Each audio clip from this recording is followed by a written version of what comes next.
And you see, I've never understood national pride. I've never understood ethnic pride because I'm Irish, and all four of my grandparents were born in Ireland, so I'm fully Irish. And when I was a kid, I would go to the St. Patrick's Day parade, and I noticed that they sold a button that said, "Proud to be Irish." And I could never understand that because I knew that on Columbus Day, they sold a different button that said, "Proud to be Italian." Then came Black pride and Puerto Rican pride. And I could never understand ethnic or national pride because to me, pride should be reserved for something you achieve or attain on your own, not something that happens by accident of birth. Being Irish...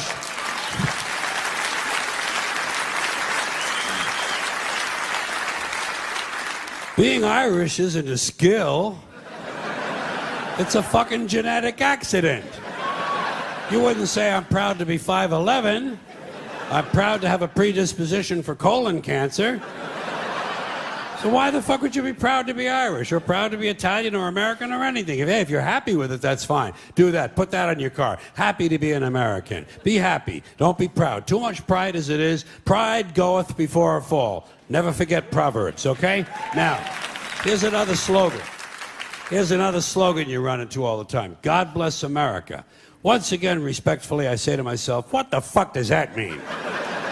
God bless America? Is that a request? Is that a demand? Is that a suggestion? Politicians say it at the end of every speech, as if it were some sort of verbal tic that they can't get rid of. God bless you and God bless America. God bless you and God bless America. I guess they figure if they leave it out, someone's going to think they're bad Americans.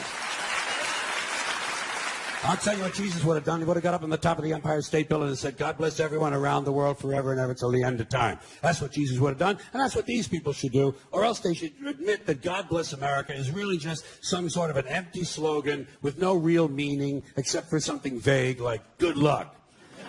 Good luck, America, you're on your own, which is a little bit closer to the truth.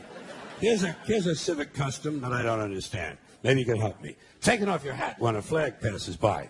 Or when some jackoff at the ballpark starts singing the national anthem, they tell you to take off your hat. What the fuck does a hat have to do with being patriotic? What possible relationship exists between the uncovered head and a feeling that ought to live in your heart? Suppose you have a red, white, and blue hat. Suppose you have a hat made out of the flag. Why would you take it off to honor the flag? Wouldn't you leave it on? And point it toward the flag.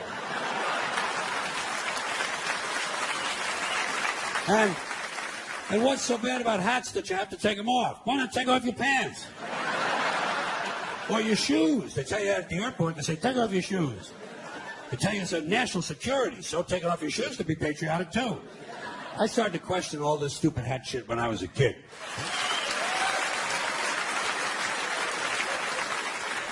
At what point does all of this stuff just break down and become just a lot of stupid shit that somebody made up?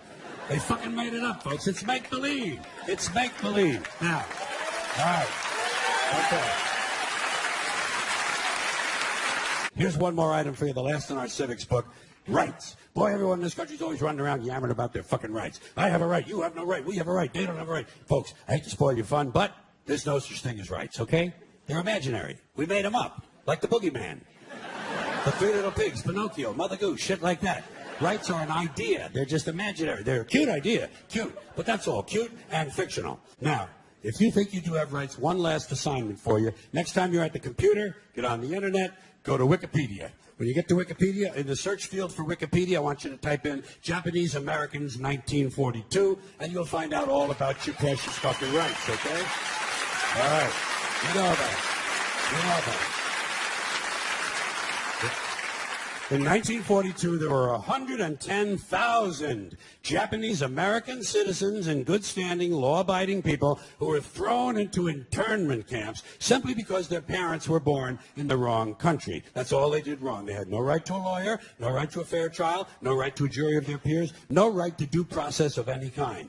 The only right they had, right this way, into the internment camps. Just when these American citizens needed their rights the most, their government took them away. And rights aren't rights if someone can take them away. They're privileges. That's all we've ever had in this country is a bill of temporary privileges. And if you read the news even badly, you know that every year the list gets shorter and shorter and shorter.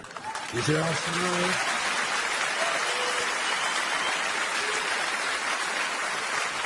Yeah.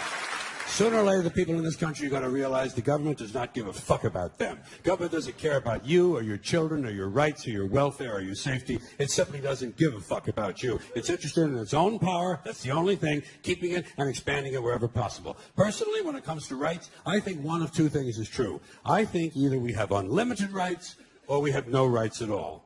Personally, I lean toward unlimited rights. I feel, for instance, I have the right to do anything I please. But if I do something you don't like, I think you have the right to kill me. So where are you going to find a fairer fucking deal than that? So the next time some asshole says to you, I have a right to my opinion, you say, oh yeah? Well, I have a right to my opinion, and my opinion is you have no right to your opinion. Then shoot the fuck and walk away.